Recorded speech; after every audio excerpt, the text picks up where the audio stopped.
આજના આ કાર્યક્રમમાં ઉપસ્થિત તમામ સંગઠનના પદાધિકારીઓ, મંચસ્થ, મારી નારી શક્તિ, यहीं उपस्थित મારી તમામ શક્તિ સ્વરૂપા બહેનો,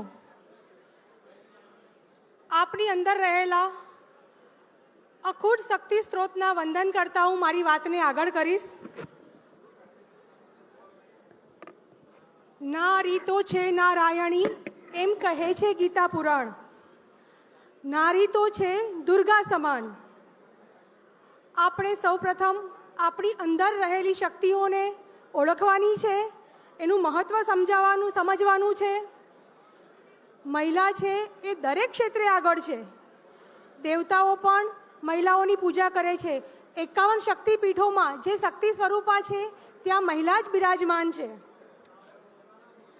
તમારે ધન જોઈતું હોય તો ધનની દેવી લક્ષ્મીમા પાસે જવું પડે છે. તાકાત જોઈતી હોય, શક્તિ જોઈતી હોય તો મા દુર્ગાને યાદ કરવા પડે છે.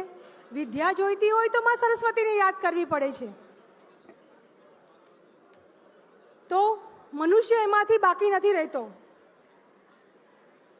જે સ્ત્રી હોય છે તે 2 કુળને તારે છે. તો આપણે 2 કુળને તારનારી સ્ત્રી બનવાનું છે. જે સ્ત્રી છે તે ઘર પરિવાર સારી રીતે સંભાળી શકે છે, સાથે સમાજ, દેશ દરેક સારી રીતે સંભાળી શકે છે. આપણે જોઈશું સુનિતા વિલિયમ્સ છે, આપણા આનંદીબેન પટેલ હતા, પ્રતિભા પાટીલ આપણા રાષ્ટ્રપતિ હતા. સ્ત્રી એક કુશળ રાજનેતા પણ બની શકે છે. તો આપણે આપણી અંદર રહેલી જે પણ તાકાત છે એને જાણવાની છે. ઇતિહાસ સાક્ષી રહ્યો છે કે જ્યારે દેશને જરૂર પડે છે ત્યારે વિરાંગના બનીને પણ આપણી સ્ત્રી જ આગળ આવે છે. આપણી ઝાંસીની રાણી છે તેનું ઉત્તમ ઉદાહરણ છે. આપણે એટલા નસીબદાર છીએ કે આપણે આટલું સારું નેતૃત્વ મળ્યું છે. આ બિઝનેસ સમિટનો મુખ્ય ઉદ્દેશ્ય છે કે મહિલા શક્તિ આગળ આવે, બિઝનેસમાં પણ સમોવડી બનીને કાર્ય કરે. તો હું આપને કહીશ કે આટલું સારું જો પ્લેટફોર્મ આ આપણા સંગઠને આપણને આપ્યું હોય તો આપણે એનો ફાયદો ઉઠાવવાનો છે, આગળ આવવાનું છે. જ્યારે આપણા ભાઈઓ આપણું પીઠબળ બનીને, આપણી તાકાત બનીને આપણને આગળ લાવવા માટે પ્રયત્ન કરતા હોય તો આપણે પણ આગળ આવવું જોઈએ. હવે જ્યારે પણ આવી કોઈ પણ સમિટ હોય ત્યારે મહિલાઓએ વધારે આગળ આવીને વેપાર ઉદ્યોગમાં આગળ ઝંપલાવવું જોઈએ. હું જે મારાથી પરિચય નહીં હોય તો હું એક નાની વાત કરીશ કે હું સુરત જિલ્લા કાયદા અધિકારી તરીકે રહી, જુવેનાઇલ જસ્ટિસ બોર્ડ મેમ્બર તરીકે હું 3 વર્ષ રહી, જેમાં મેં 72 ક્રિમિનલ બાળકોને સુધાર્યા. મને ભારત સરકાર તરફથી પણ એવોર્ડ આપવામાં આવ્યો. ત્યારબાદ ડિંડોલી રેપ કેસ, 4.5 વર્ષની બાળકી સાથે પાશવી બલાત્કાર થયેલો, એમાં દિલ્હીનો નિર્ભયા કાંડ હતો, એનાથી પણ ખરાબ કેસ સુરતનો હતો. એ 4.5 વર્ષની બાળકીની વકીલ પણ હું હતી. એ બાળકીને મેં દત્તક લીધી અને એના 12 ઓપરેશન કરાવીને સ્વખર્ચે એને આજે સમાજમાં જીવવાલાયક બનાવી. હાલમાં જ મને મુખ્યમંત્રી દ્વારા 1 લાખ રૂપિયા કેસ પ્રાઇઝ આપીને સાંસ્કૃતિક યોદ્ધાનો પુરસ્કાર આપ્યો. તો હું આ જે પણ છું આજે એ હું મારા સમાજને આભારી છું. મારા સમાજને લીધે હું આજે આ જગ્યા પર છું. હું સુરતમાં સાર્વજનિક એજ્યુકેશન સોસાયટીની મેમ્બર છું, VT Choksi law college, self finance college, Ramakrishna engineering college, ત્યારબાદ SBIની આખી સાઉથ ગુજરાતની પેનલ પર છું અને વિવિધ ક્ષેત્રે છું. આપણે BJPમાં ભારતીય જનતા પાર્ટીની વિધાનસભાની સહ ઇન્ચાર્જ છું, બેટી બચાવો બેટી પઢાઓની રાષ્ટ્રીય ટીમમાં છું અને આપણી આ સંગઠનની ટીમમાં પણ છું.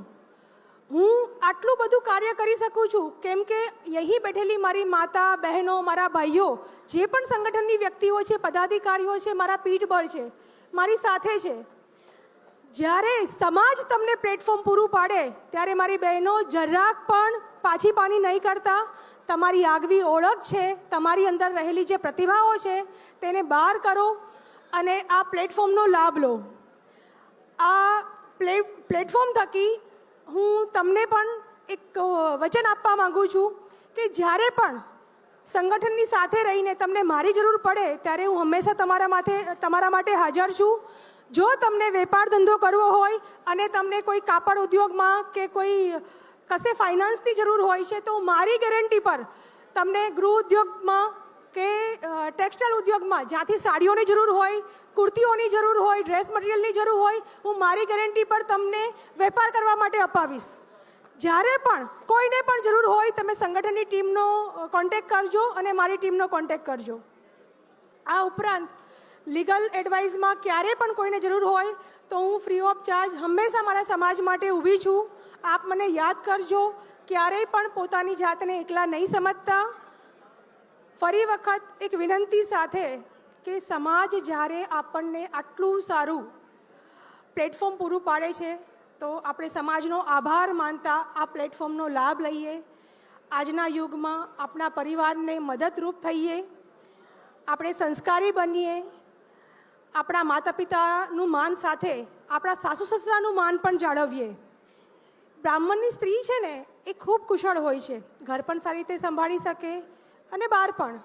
તો આપણે આપણા સંસ્કારને નથી છોડવાના. આપણે આપણા સંતાનોને સંસ્કાર આપીને આપણા જે સાસુ સસરા છે એને ખૂબ જ પ્રેમથી, આદર માનથી સાચવવાના છે. આપણે એવું સમજવાનું છે કે જીવ્યા એટલું નથી જીવવાના. તો બસ એમની પાછળની જિંદગી ખૂબ પ્રેમથી જાય અને વડીલોના આશીર્વાદ સાથે આપણે આપણું જીવન વિતાવીએ અને આ જ સંસ્કાર આપણા સંતાનોમાં પણ